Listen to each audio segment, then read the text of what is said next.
All right. So on today's episode of The Intuitive Mother, we have Shandra LaMotte, and she is a teen empowerment coach and lead facilitator for a transformational organization called CORE.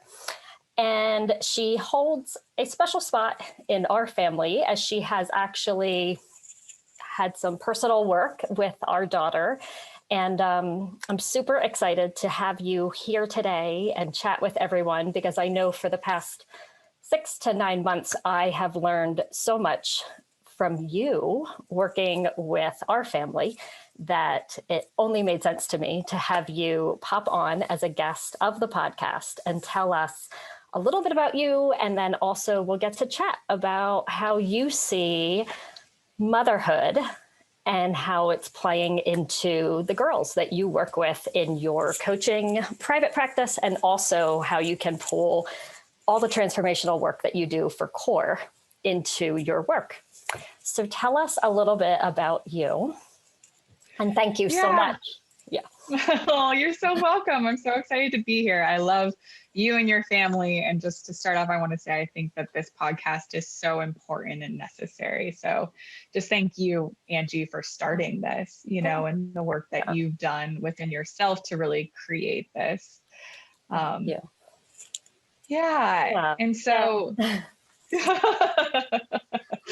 I guess to answer your question a little bit about myself. So I think maybe where I'll start my journey is I grew up and was very much that type A perfectionist, very, very critical of myself, or always striving to be the best, to achieve, to be perfect.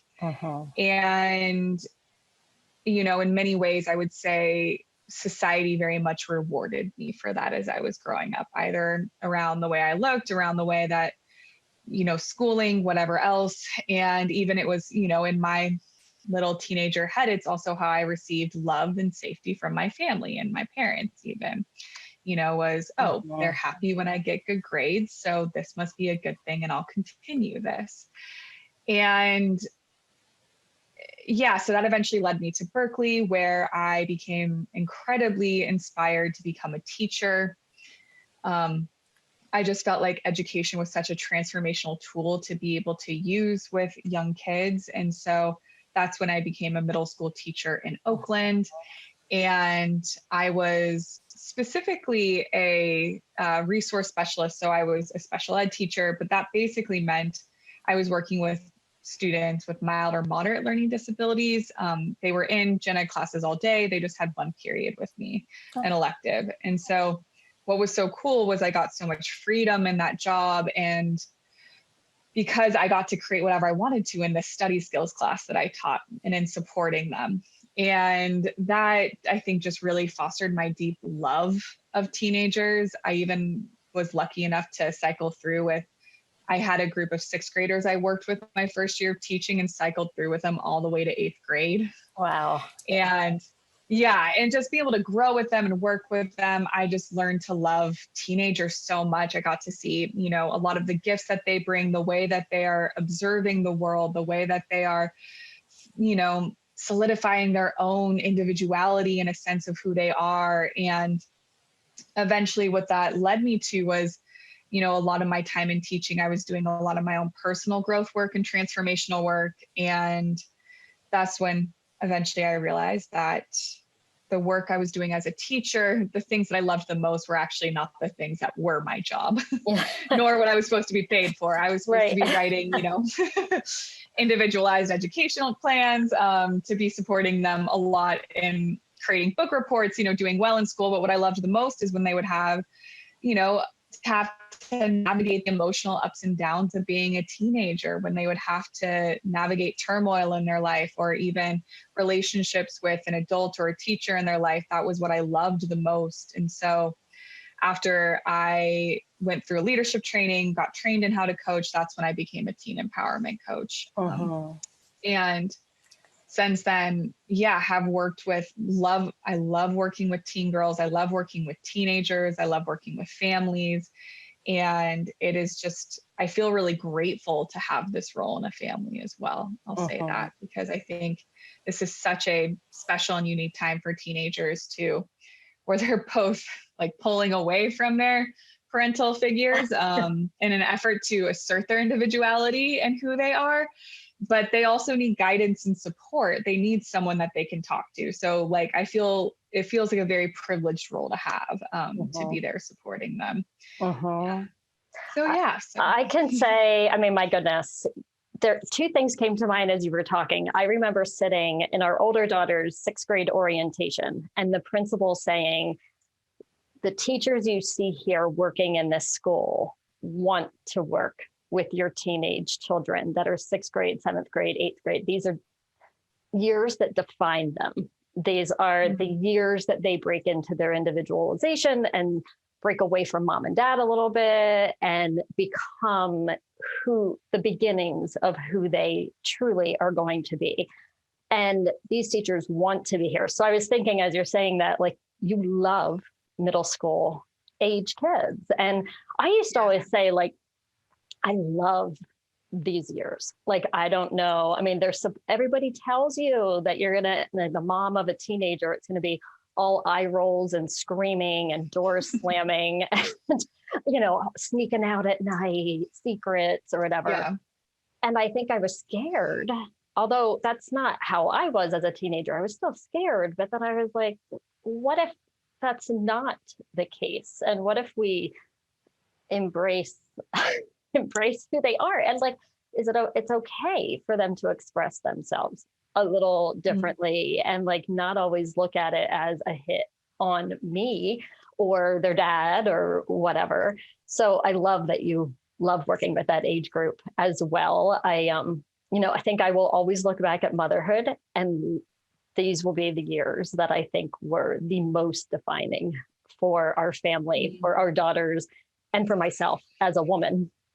And I love that you loved working with them. I mean, your impact, the first time we ever chatted, and really we were looking for just, someone that would see and hear our daughter and help her through those challenges of being a teen girl who was sort of finding herself, figuring out how she fit in school, friendship struggles, to bringing baggage along from elementary school into who you are now. And I knew that couldn't be just me doing that, that to be wise about this would mean that I'd have to pull in someone who had a background in working with teens, someone that she trusted, someone that was not necessarily reminding her of mom, but had similar values as mom. I mean, clearly we weren't going to bring in a coach who would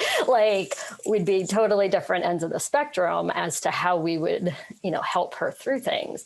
But I remember the very first conversation, and you and I were talking, and you said about having our daughter pop into the call one time or scheduling one with her to see how she felt. My call, walk away from that one, I was like, this is who she's going to work with. Like, I can tell. And then I remember her speaking to you and coming off, and she's like, I want to work with her. And this was after, time working with other professionals, trying to find somebody to just help guide her. Because I think a lot of times we worry right away that our kids need help. Or that there's this much bigger problem than what there really is that they just need guidance. And just like what you do, like somebody to empower them to see their strengths and they just to see themselves and to be seen and heard. And you definitely in that role just create this sense of the sacred, safe space for her to be herself. And on the flip side, as the mom, I just know I 100% trust it. Like, whatever she's going to come out and tell me is fine. And whatever she's not, I know she's in good hands. So I can see that in you, just that love of that age group and that love of what you do. And I think it's a wonderful story how you got there through teaching, because essentially you're still a teacher and you're teaching, you know what I mean? Like, I think so many coaches that I know were teachers. They were, or they wanted to be a teacher, and that was, always their dream. And here they are teaching in a totally different way than what they foresaw years ago or whatever. But yeah, so as you know from chatting with me, a huge part of what I do and what I really have found my focus in is mothers healing their own wounds and how wounds are showing up in children, in their daughters specifically, and helping the mother to become the mother of her dreams, because it can't happen unless she truly does her own work. And so one of the things I thought about talking to you about was, as a teen empowerment coach, how do you see the mother's wounds that are unhealed? Well, she's at this point not even realizing that there's anything that she needs to quote unquote work on. How do you see that showing up in the teen girls that you work with? Yeah, that's a great question. And I think I'll just acknowledge that, if, for anyone listening to this, is such a tender topic, I feel like, too. And I actually want to acknowledge anyone listening to this, because my experience is the mothers with the most courage are the ones who are willing to turn towards their own wounds, to turn towards whatever pain might be in them that they may pass on, and not to turn towards themselves in that wounding in a place of self-criticism, but rather compassion and courage, because actually you could either go into complete shame and blaming yourself, which is ultimately not helpful to your daughter, or you can go into like just ignoring and be like, no, these are her issues, these are her faults, this isn't about me, ignoring that and not being able to actually inquire into that and face that, which again also is not helpful to her. So I just want to honor like you and anyone listening to this call, or anyone working with you, of just what a profound impact that has on your daughter, that you're even willing to look.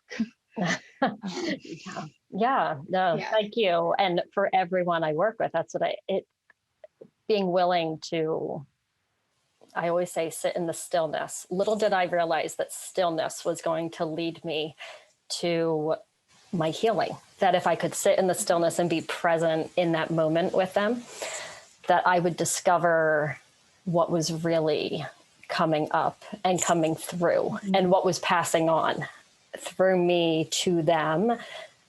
And then, for the women that I work with, like how you navigate walking through that with them. I often say I think I've said to you, and I say to people, like, I always feel my best role with my daughters is to walk with them. I'm not living their life, but we live these lives parallel and with each other, and we're walking through, and they've been my greatest teachers.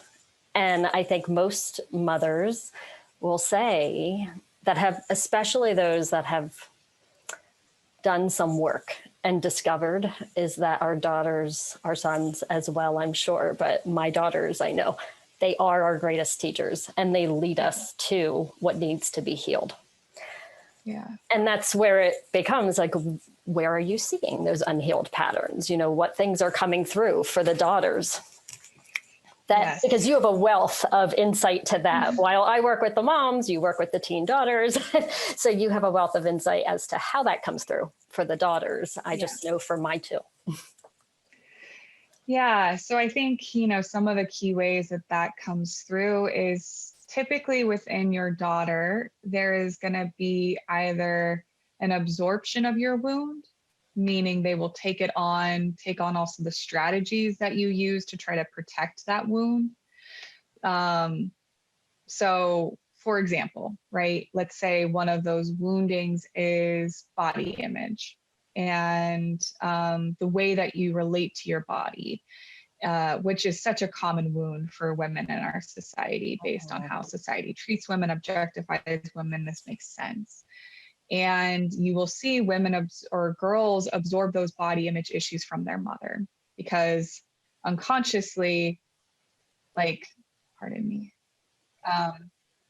unconsciously, they have listened to their mother talk about their body, her body.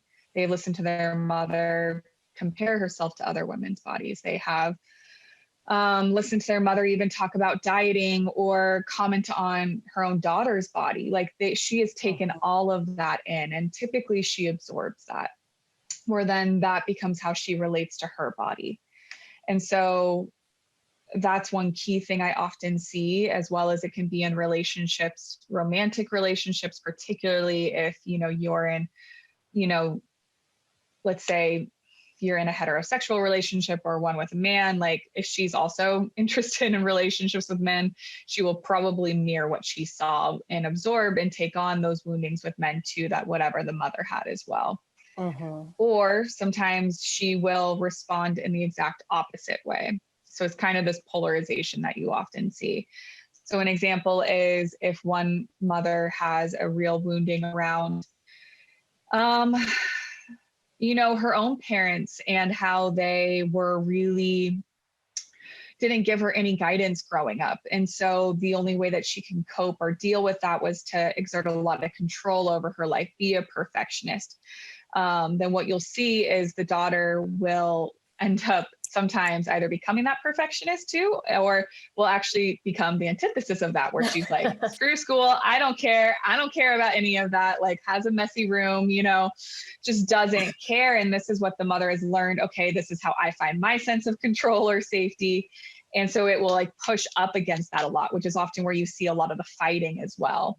So it could be for almost I'm laughing because of my two daughters. I was the perfectionist. So I had to embrace control to feel like any control was in my life as a child. And then also as a teenager, and it continued. So I have one daughter whose room is perfection. And one who I just got to the point where I was like, we're just going to shut the door so I don't even have to look and see. Because there was a point where I realized, like, when she started saying to me, what does this really matter to you? And like, if I'm okay living in this, and I'm like, okay, well, to an extent that I will allow that. I will embrace the identity of like, well, if this works for me, but to another extent, you have to be able to take care of your things and have some orderly fashion and not like tripping over stuff. And, thankfully when the puppy came around, that cleaned it right up because we can't have him eating things. But it's funny that you mentioned the control, because I had then, it's crazy because here I am raising them what I would think was the same way. Yeah. But the way they saw me function and live on a daily basis and run our household, they took it to two different extremes. And one has the extreme perfectionistic tendency and one not quite so much, but then we saw it show up in other areas of her life, and how that one wound or one trigger just starts triggering on just, different daughters, different ways and everything, how it comes up. Yeah. That has definitely been, something on our end. And I think to me, then it also comes into the embracing of the two different personalities and two different daughters, and how I believe there were generations before us that treated each child as almost the same. Like if your older siblings like this, then you should be like this, and so on and so forth. And it rolled all the way down through all the line of children. And then that younger child often felt that need to perfect up to whatever, or if the first child was the one who was less of a perfectionist, then the other one was making up for it. And maybe, took that over and wanted to do better, please the parent, because they saw the parent upset by the way the first child was doing something, and how all that control just spills out into years of what I think is just the chain of that one little wound that we haven't healed or maybe even noticed. And, that even makes me think about, like, do you notice certain insight in a sense of like when girls are telling you things, like certain moments where moms do notice, or the insight that would maybe help them notice that there's something that's triggering from their connection and their relationship with their daughter, more so than just my daughter's acting up and that's just her stuff, not me. Yeah. Yeah, definitely. I think, so one of my trainings is in particular nonviolent communication. And so I really always look at what are people's unmet needs that are driving their behavior. And when I work with teenagers, what I'm often looking at is based on their triggers, what's coming up, their pain points, what is that unmet need that would actually really support them in this moment? Not what do I think that they need? What does the parent think they need or the mother think they need? But actually, what are they asking for? What do they need? And what is the unmet need there? And I think, one of the things I've noticed is that's often where I do try to support parents, or what I can see where I'm like, the parent is really, really trying. So an example might be the child is, I'm trying to think of a specific one. So the child is really struggling in school, and the parent, is like, okay, well, what do we need to do? I'll take away your phone. I will, like, you're expected to get particular grades. I take away your phone. What's wrong? What's happening? Like, they go in and overtly try to advise or fix the situation. When actually a lot of what teenagers developmentally are also wanting is a sense of being seen and understood. And so if you come in immediately with a particular struggle they're having in their life where you're like, oh, I just want to take away your pain, or I want to fix this, right? And again, actually, I would invite parents to look at and moms to look at, why do I want to fix this? What is uncomfortable about this for me? And then from there, but they go into advising or fixing. And most of the time what the teen needs first is, okay, so what is going on? Would you be willing to share with me? Like, they need to be heard first. They need to have the space to not feel like they are wrong or bad. And typically when parents go into advice giving, because it's hard for them to sit with their child's pain, the child automatically somehow takes on, my pain or my mess ups make me unlovable, make me bad, make me wrong. Versus, those can actually be opportunities for connection, right? If the parent can heal their own wounding around sitting with suffering. Because that's what I imagine what stirs a lot for parents is, you don't ever want your child to suffer. Like you want your child to have the best possible life, and to take away their pain or suffering. I think it's like biologically even wired into us. But the natural part of being human is your teenager will suffer. Your teenager will make mistakes. And so it's a question of how do you relate to that suffering, and how do you even relate to your own suffering or pain or emotions? And typically you'll notice parents will treat their child similarly, but that's not actually giving the child or the teenager what they need, which is often first to be heard, to be understood, to still know that who they are is loved and worthy and good, regardless of outside actions, and to be really understood about what is going on in their world. And then they're more open to, what can I do? What can we do together? As you kind of said, of that walking path together. Right. Yeah, that always comes up so much for me, the walking path, because I feel like we're taught growing up, the generation before us, our mothers, our grandmothers, it was always, I'll tell you what to do. Yeah. Versus we'll work together in a collaborative relationship. I mean, imagine that you're in a collaborative relationship with your children, and most of us don't think that's actually what we're in.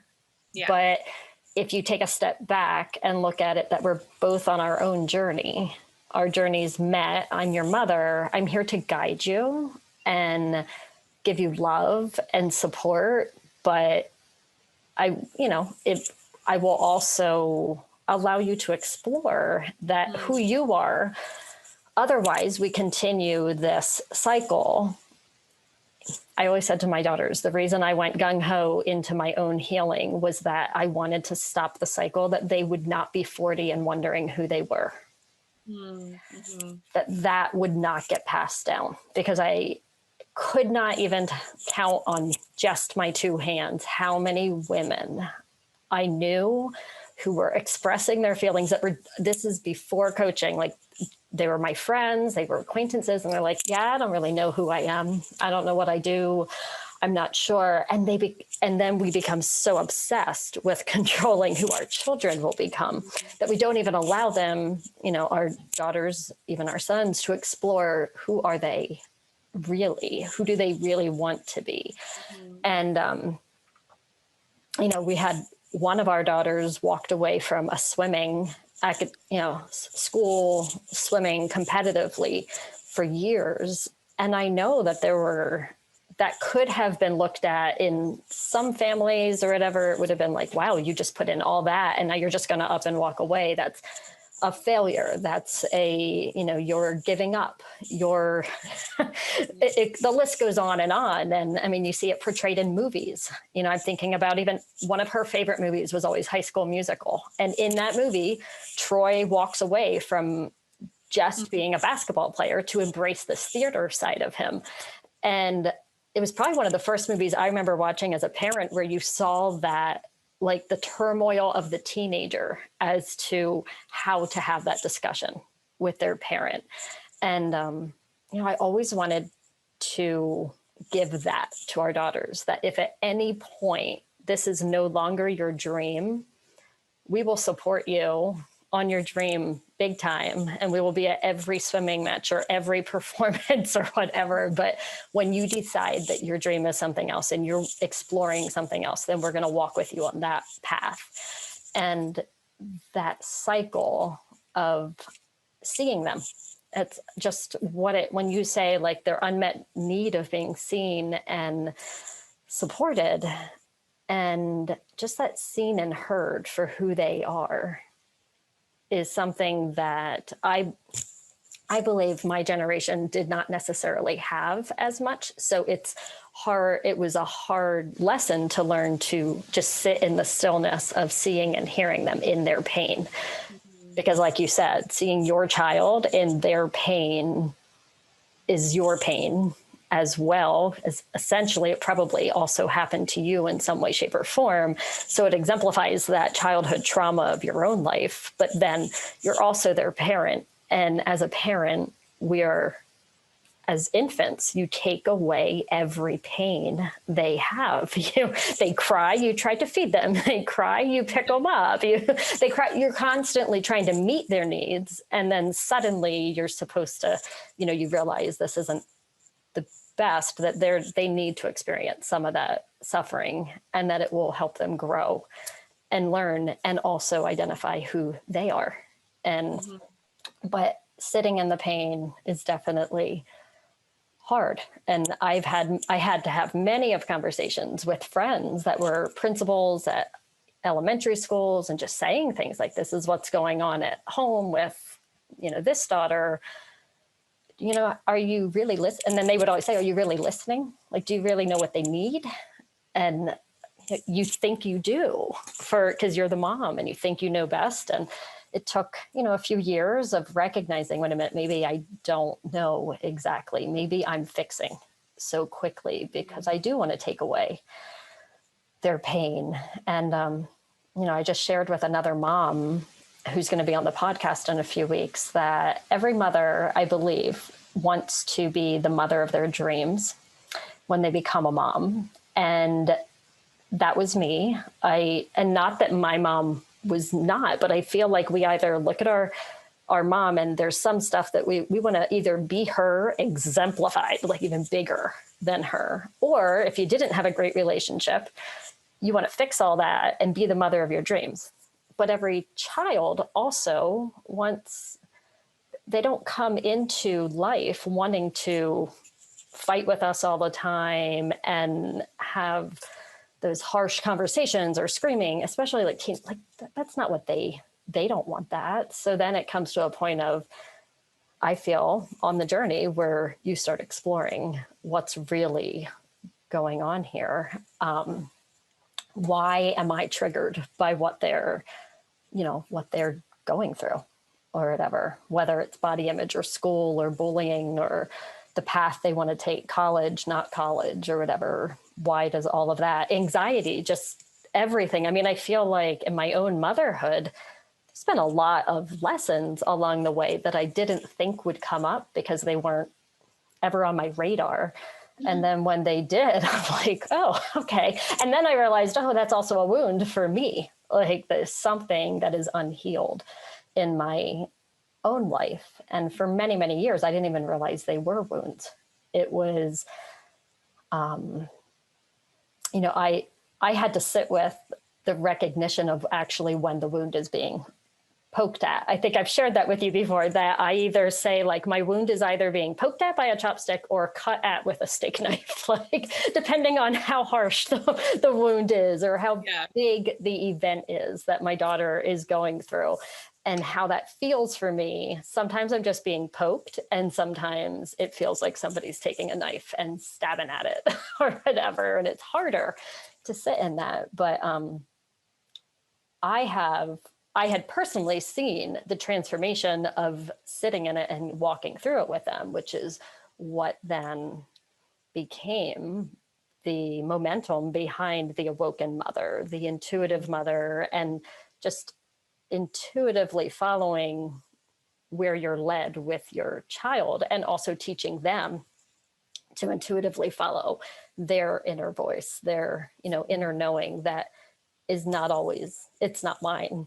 So I have to allow that to be explored, even if it's not the voice that I would say is coming up for me. And mine sometimes comes out of fear, as does theirs, and just walking through that together. Yeah. I know you mentioned the seen and heard, which is definitely, I have realized in every situation of somebody I've worked with or my own daughters, that is what we all want at the root of everything. We want, you know, love, but in that love is not just a superficial, you know, top level love. It's that depth of connection and to be seen and heard and truly understood, but to the best of what we're both able to. And, you know I often say to my daughters, like, some of what I'm going through, they may not understand, or stuff I say until they're older, but that we'll do our best to understand each other and to be open with each other as to what we're feeling. And I wondered if, as a coach and as someone, even with your core work, the depth that you've seen, like how to build and foster that connection with your daughter in that stage, like that you're healing, and you obviously there's some stuff like do you ever see like how much is too much that the mom is exploring and sharing with her daughters? What age?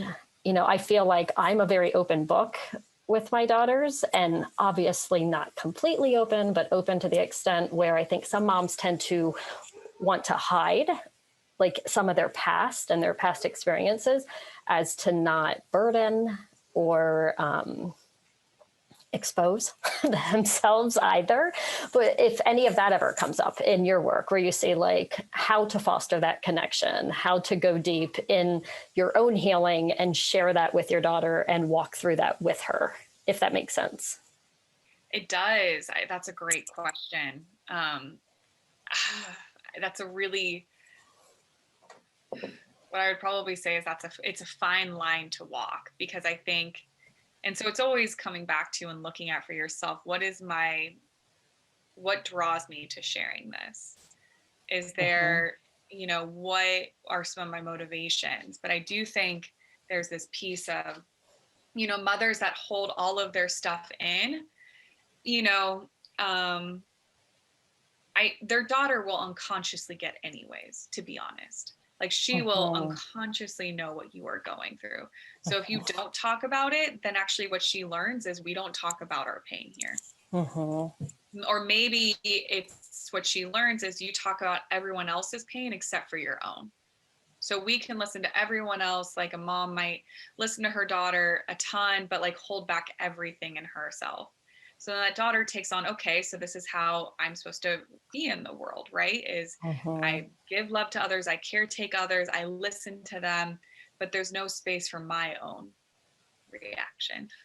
And sometimes parents can go into oversharing where they want to be vulnerable, but it's this quality of like, I'm so angry and mad, and they'll like say at you, or because the parents are almost trying to offshoot their pain or put it on anyone else but deal with it themselves, then the daughter might learn, okay, so it's my job to take care of my mom then.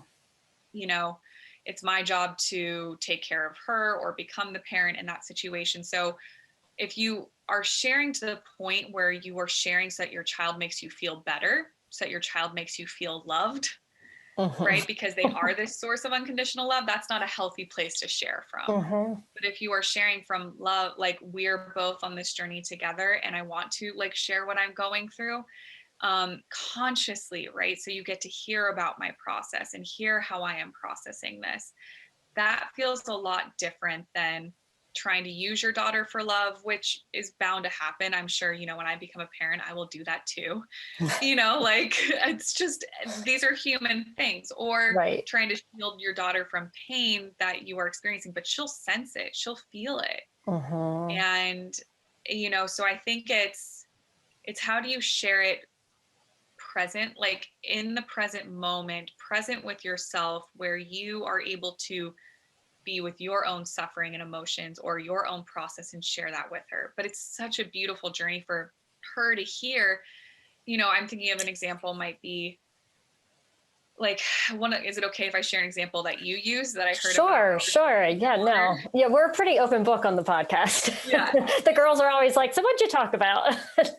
So one thing you did is when your daughter was struggling with friendships, right? You said, this is what I notice is this is triggering some of my own friendship pieces or my own desire to be liked. And I noticed that growing up, here's how I responded to those situations. I wanted to keep peace. So I generally didn't bring up issues.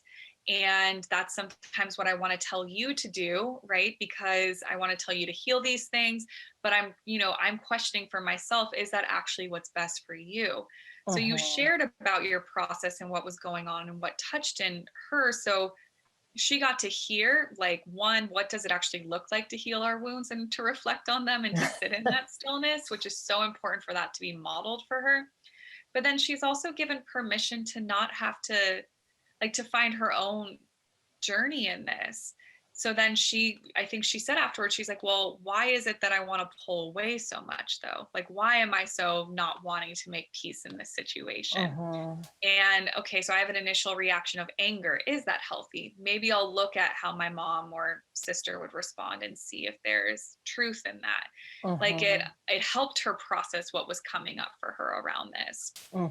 Through you not saying, not fixing and saying, hey, you need to go in and fix this. Just say you're sorry. Well, and yeah. We say all the time. We were just saying to the girls last night, like for many, many years, and you really helped us to even recognize us and then to promote those relationships and fostering that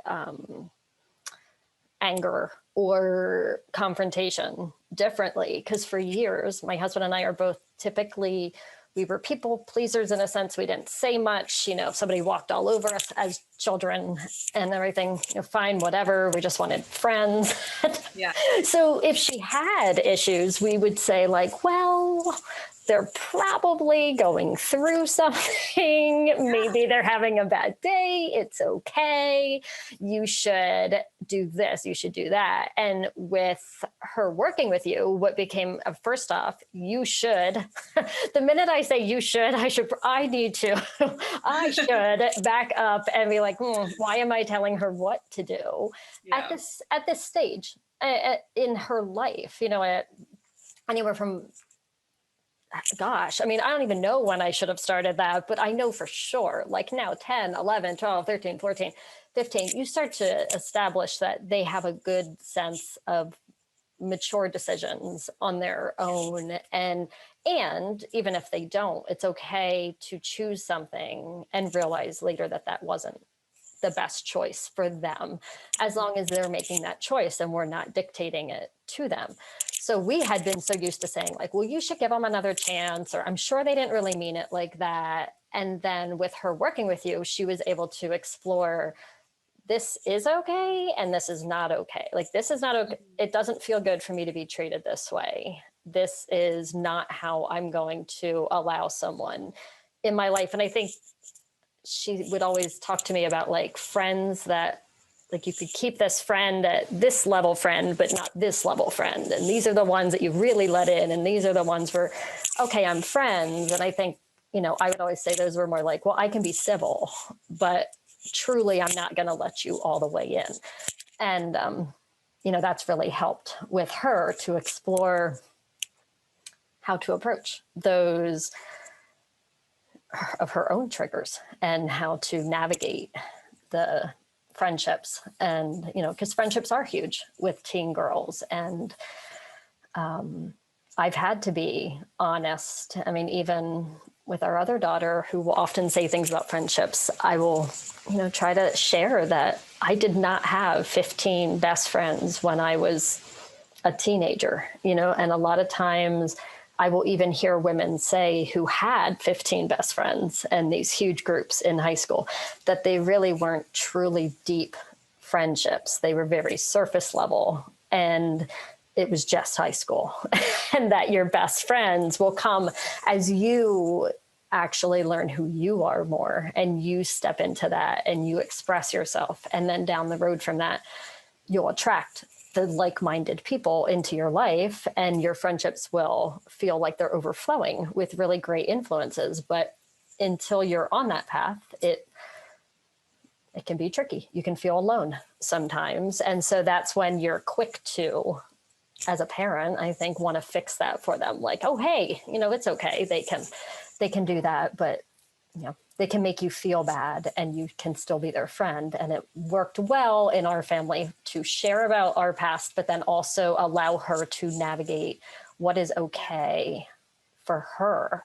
Even though we allowed maybe something that wasn't healthy, it's not okay to continue that. And for her to be seen and heard to express like, no, I'm not accepting that in my relationships. And I think in working with you, what our family, one thing I noted was, instead of having these conversations when she's dating a significant other who is walking all over her or their abusive relationship or something, like everything you don't want to happen in a love relationship, it's better to foster this with friendships of her, of our daughters realizing, this is what I will be okay with, and this is what I will not be okay with. And like, here's my hard limits. And sometimes we, depending, like maybe a friend, I know when she was working with you, like a friend one time, maybe there was something that you could explore more going, that was one instance, but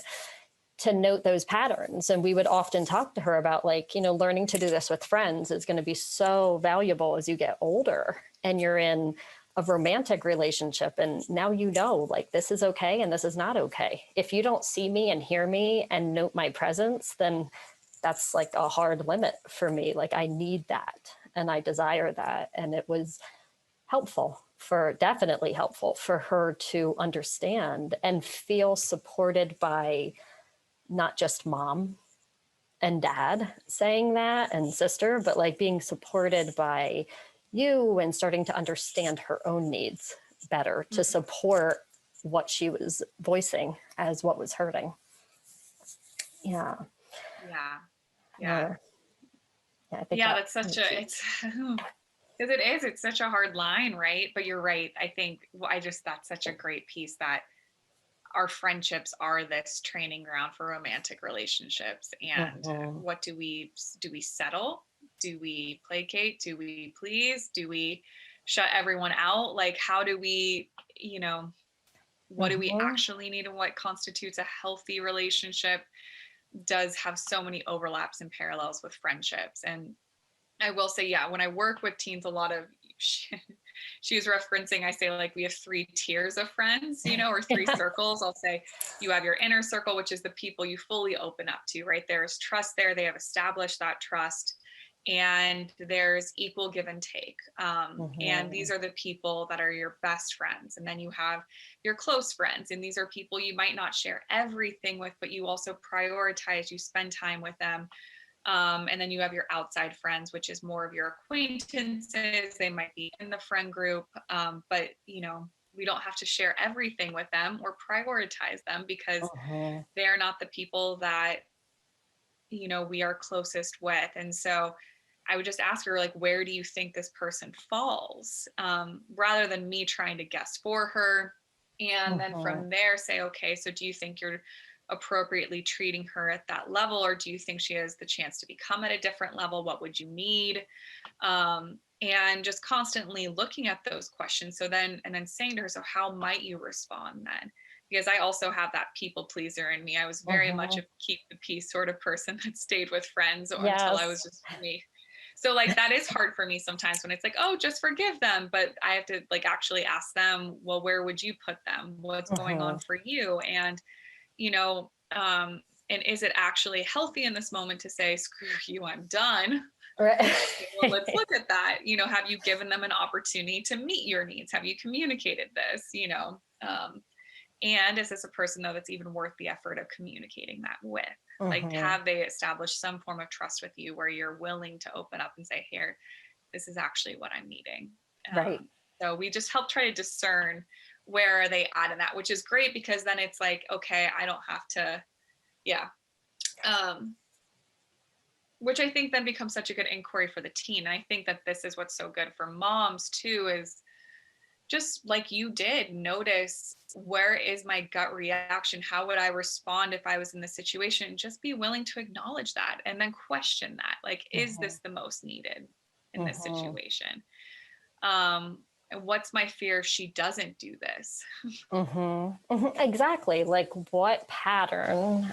What am I experiencing? Why am I responding? Through what experience of my own past, my own fears that she's not going to have any friends, that she's not, you know, going to be healthy, that she's not, you know, going to survive if she doesn't go to college, or whatever it is, you know, whatever we're being faced with. But with the friendships, like, what's coming up for me, and being willing to sit in that, and maybe even just you share some of it, but you also get to explore and look back on your own past and recognize where maybe you could have handled things differently. Areas that you wish, looking back, you know, I always tell my girls about this situation. I had a friend in my wedding. Something happened. We literally stopped talking 6 months after the wedding. We've not talked to this day. I would have thought she would have known my daughters like very well.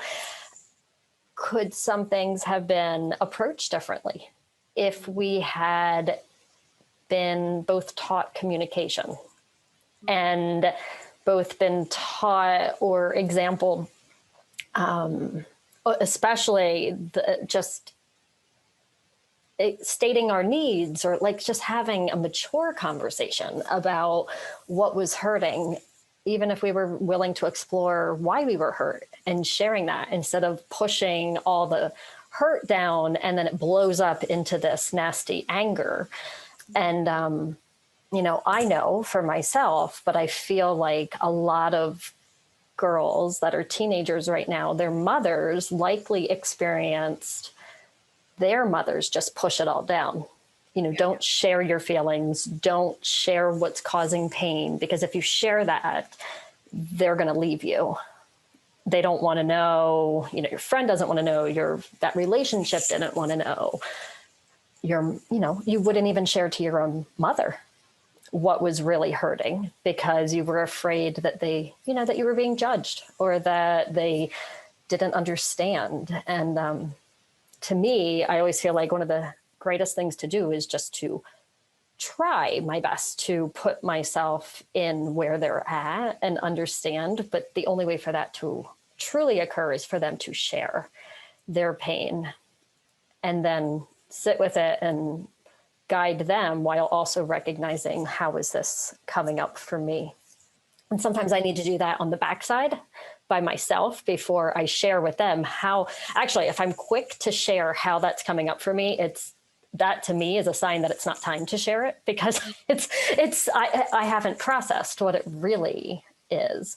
And that it's better to take a few moments, process, and then I do share a lot with them, whether it was about friendships or relationships growing up or college or whatnot, relationships with your mom, but just healing all of that. And I believe that if we help our teenagers heal, and no one's ever 100% healed. That's what I always say to them. Like, it's like we're peeling onions here. Like, we got a layer off and now there's something else. So stuff isn't always 100% healed, nor does it have to be, but that you're able to sit and recognize that something doesn't feel right. Yeah. And it's a trigger, or some people say activation, but to me, I know the feeling. Like, if the burning sensation starts coming from my stomach up to my mouth, I'm definitely being triggered. And for so many years of motherhood, when that occurred, everything came spewing out of my mouth, whether it was good, bad, healthy, or not. It was just my reaction. So I know I've podcasted in the past about like getting to the point of responding versus reacting, that I can respond, and that it's healthy for both of us to say, I hear you, but I need to, for myself and for you, I need to walk away for a little bit and process, and then we can have this conversation. And I know for myself as a mom that when I don't take that step back to process before the big response is typically when we would see these explosions of my reaction, and which always ended up hurting them more because my reaction was harsher than my response, I think. Yeah. And they're just lessons that are taught I just feel like all the generations prior, a lot of times that's just how it was taught, to go through the motions. And I was just sharing about this with my husband the other day, and how even on this, I don't work with men and sons, but I said, even when I look at him, or he's really like the main one I would be able to talk about, but you see this progression of like, husbands always protected their wives from their stress, their money worries, their protection of them.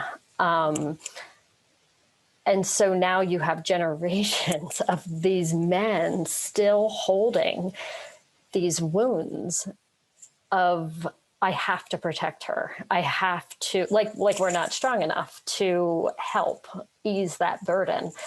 And, I've said to him, it's so much healthier if you acknowledge, why do you feel like you have to protect me? Like, we're in this together. We can proceed together and make the best choice for our family or whatever. But if you are, for my husband, it was coming up like he was exhausted. And I was like, did you ever consider that your exhaustion is stress from and what are you keeping inside that's exhausting you? And I think that just plays out in all families. You see that in all families, but you even see that with our girls or me. Like, if I'm exhausted, if any one of us humans is exhausted, a lot of times, if, I said to him, there's totally a difference between being exhausted because you didn't get enough sleep, and exhausted because you're actually just depleted and overwhelmed and you can't function at that level anymore. And it's like your body is telling you, slow down, maybe share the burden, maybe. But I mean, this is off topic to the girls, but I think it's so wise. I don't, maybe one day my husband and I will collaborate on a podcast, but just looking at the wounds of even how dad proceeds to harbor things. And I have said to him often, I remember buying him a book when the girls were little, Strong Fathers, Strong Daughters. Yeah. And he read it. And I was like, you are one of the most influential relationships and figures in their life. When they find their significant other, they are going to compare her to you, to our marriage.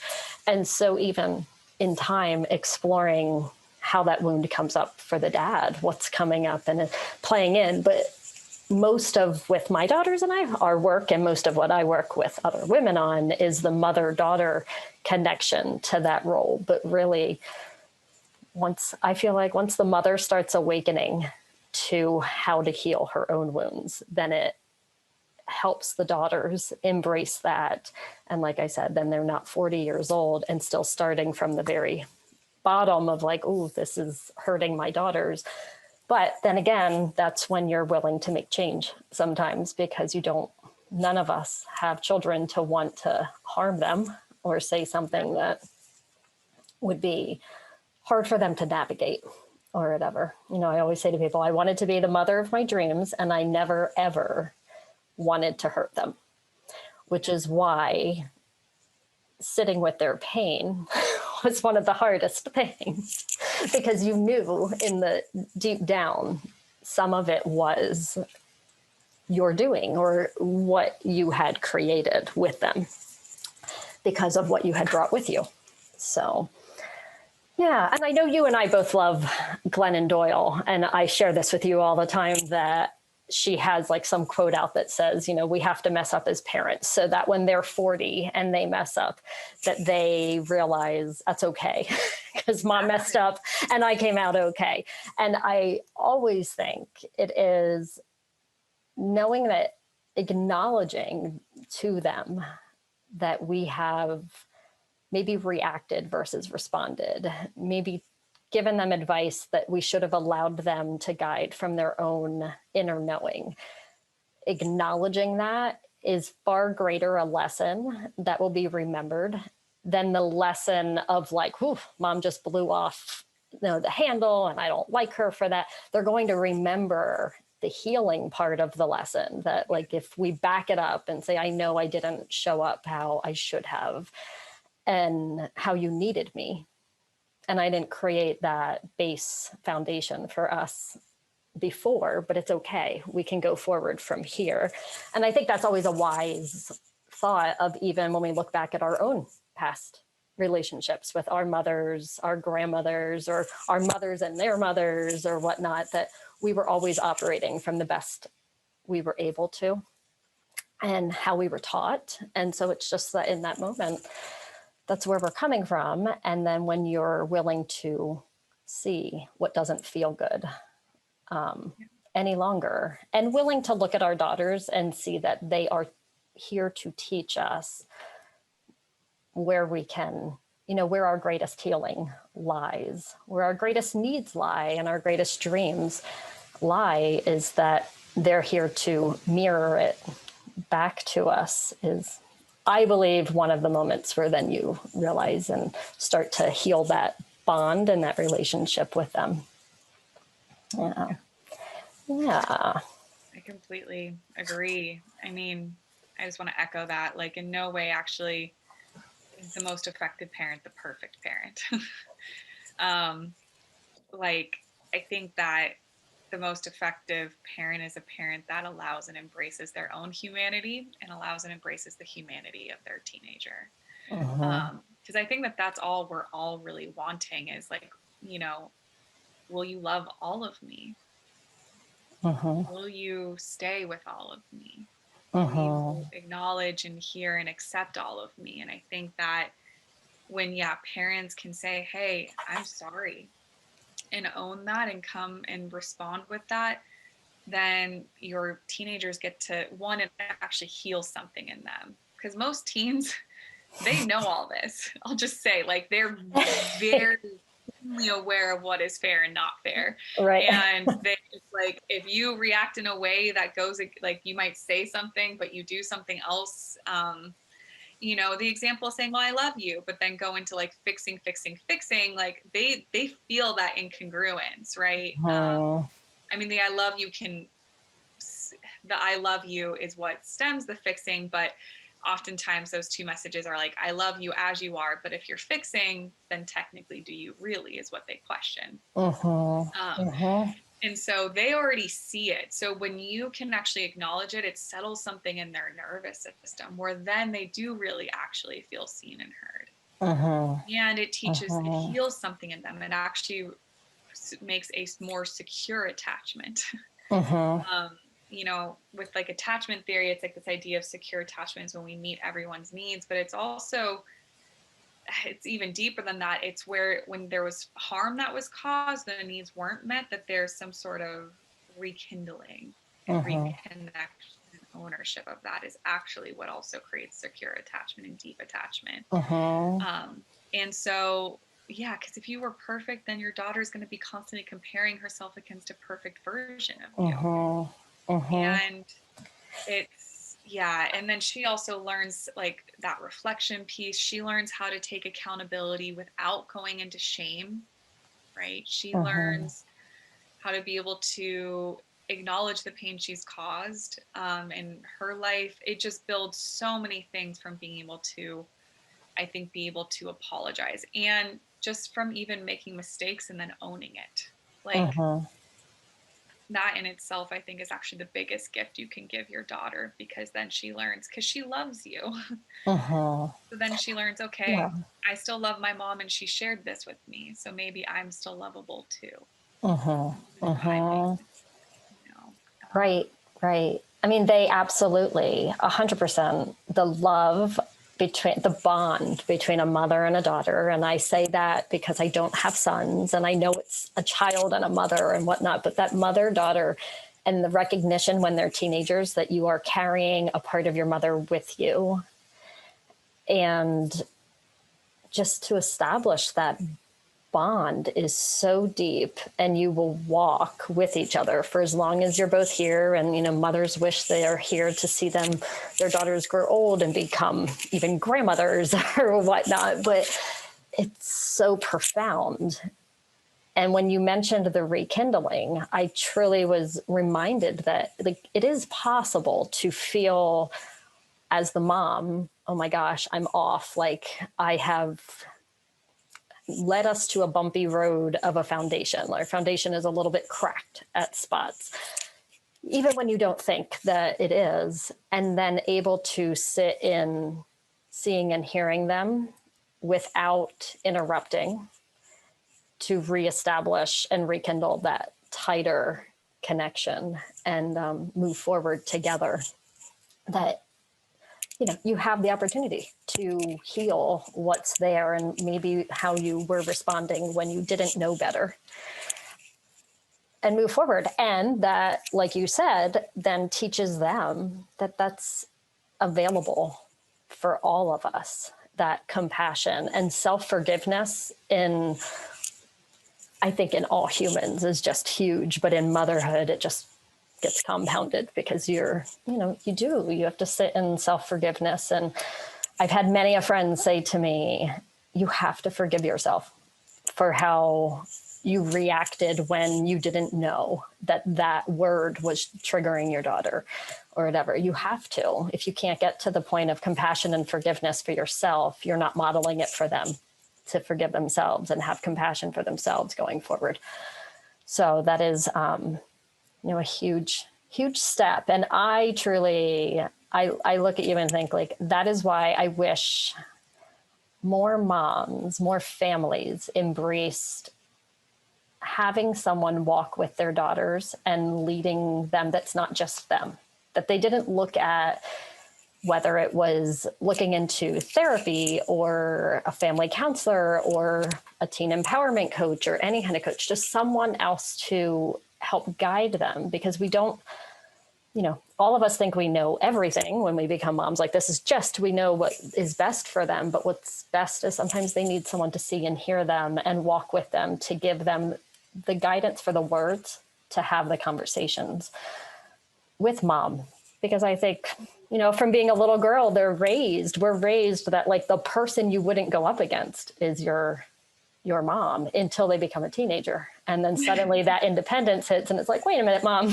Like you said, I mean, I have been told many times, like, hold on, you said it like this and you're doing this. Yeah. Like even in my own, say in my business, they'll be like, well, you said this, but you're not doing that. And I'm like, oh, okay, I hear you. And I know my daughter who works with you, our big thing is her and I both tend to procrastinate a little bit. And it triggers me to see her procrastinate. Mm. And I had to get to the point where I was like, honey, it's because I procrastinate and I don't like that part of myself.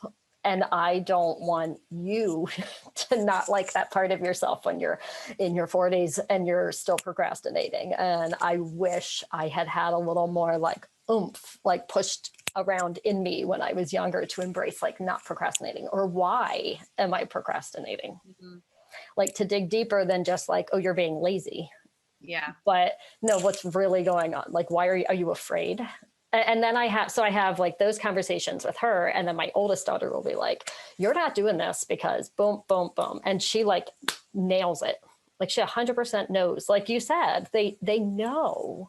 Yeah. They get to this teenage point and like they literally know everything, and they can be so different. Like one knows when I need a hug and knows like what I need physically, and the other knows like what I need to deal you to help you. And the greatest lesson in that is that they're allowed to teach us as much as we're allowed to teach them. That if we listen, it's amazing what they come out with, because you're like, oh, they just called me out. and it's okay. I'm going to breathe through this. Yes, you did call me out. So now I just walk around and I'm like, yeah, I'm procrastinating. That's why. Or she'll walk in and I'll be like scrolling on Instagram and she's like, what are you doing? Is that work? I'm like, no, it's not. I'm just like mental break, but there's such a joy of an age, I think. And I just want to, I think, share with my listeners, like how to embrace this age and how to even pull in guidance from others to embrace this age or whatever, because it is such a foundational age to releasing them onto their own. And I think for me, when they hit that 11, 12, 13, 14 stage, I started freaking out thinking like, oh my gosh, like they are releasing onto their own in just a few short years. And we as moms know that we blink and the years are gone and they're out there on their own. And the best thing we can do is to establish this foundation, and that there's still time in the teenage years to establish and reignite and rekindle that foundation to be strong, so that they know even in college, even in adult life, they can come back and you're going to see them and hear them. And, so much of that starts with noticing what's coming up within yourself and being willing to open up to others and have others come in and help you also see it. So I know I always thank the world. We have a mutual friend, and I'm always like sending her texts like, thank goodness you shared Shandra with me, because I needed some of your guidance as much as, our daughter, our family has benefited across the board from having some of your wisdom and nuggets seep into our daughter's life and then into all of our lives. So we always thank you. And I'm so glad that you were willing to come here onto the podcast today. I'm sure down the road we can find another date and chat more. If I'm sure the listeners will love it, because you're just a wealth of information. That's what I would always say, like, wow. And then I think like the first time my daughter was like, no, I don't think she has any kids. And I'm like, wow, like, she is so wise.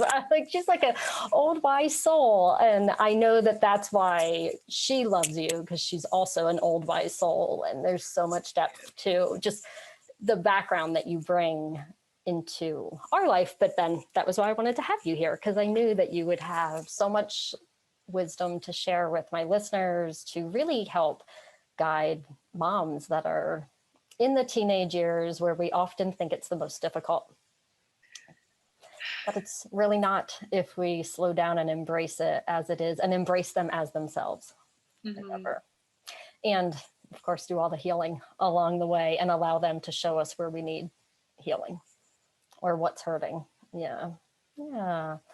So where can my listeners, I know that they'll know everything about you from when I share that. But is there anything going on that, like, where can they find you and chat with you? Or I know I read in your bio that with CORE, you also are like a director of some part of that's for teens, right? Did I read? Yeah. So they can find me if they're interested in personal coaching and one-on-one coaching for their teen. They can find me at shandralamotte.com. And I also do through CORE. So I work for CORE, which is they lead rites of passage workshops for men and for women. And I'm one of their lead facilitators and have been working with them for the past like 6 years. And I was so passionate about teen work. I was like, how do I also bring transformational group work to teens? And so I work with the nonprofit branch called the CORE Community Foundation, which is just corecommunityfoundation.org. And specifically, we lead teen sharing circles that are just 1 hour every Tuesday or every other Tuesday, the first and third Tuesday of the month. These are completely free, just a chance for teens to have a space to share what's going on in their lives, where they're going to be heard, where they're going to be seen, where they can receive some guidance or inspiration if that's what they're looking for. And I do lead also healthy body image workshops through them, other workshops that I'm creating. I'm one of the lead facilitators for the CORE Community Foundation as well, and help create all their content for workshops because I love group work too. So sounds busy, but great. And I know our daughter joined for a couple of your Tuesday calls, and then also is joining in for that New Year. I think that's this coming weekend or whatever, right? Yeah, that New Year like teen group that you're hosting with CORE. So I know they do some amazing work, and that's a separate, I've just heard so much about them, and actually always planned on jumping into one of my own healing or workshops with them. So at some point, I'm sure, but great. Well, then they know where to find you, and I'm sure we'll have you back at some point because everybody will love hearing your wealth of wisdom and all of that. And I just thank you for coming and being a part of the podcast today.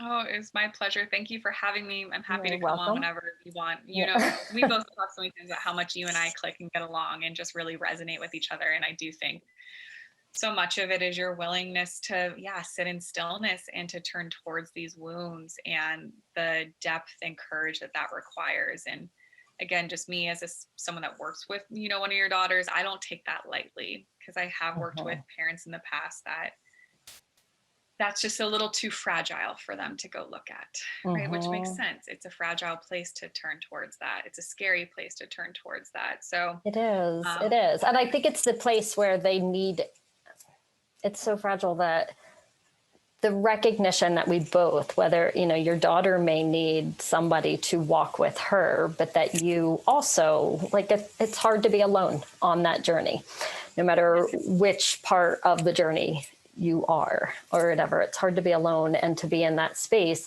And I am only where I am because I chose to seek out somebody to walk with me. And, there was therapy off and on, but the day I chose a coach she literally dropped into my life. I mean, it was a very interesting, strange, she actually came through the daughter that you work with. She's connected to her one music teacher, but God, the universe was at work for that one. She just dropped into my life. It was very interesting.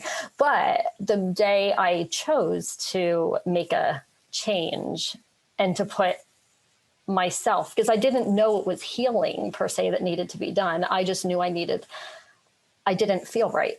Like something just didn't feel happy inside. And having someone to walk with you, whether it's the mom or the daughter or together, and, to see and hear each other in that place. So that's so important. And I think such a valuable tool to go forward in your relationship as a mother and a daughter, because it's one of the most sacred bonds that carry with you through life. Yes. Yeah. And is. It really is. So just Yeah. thank you for doing this. Yeah. Thank you. Thank you. Absolutely. Thanks for having this Thank podcast. you. Yeah. Yeah. All right. Then we'll have you back sometime, and you have a great day. Thank you. You too.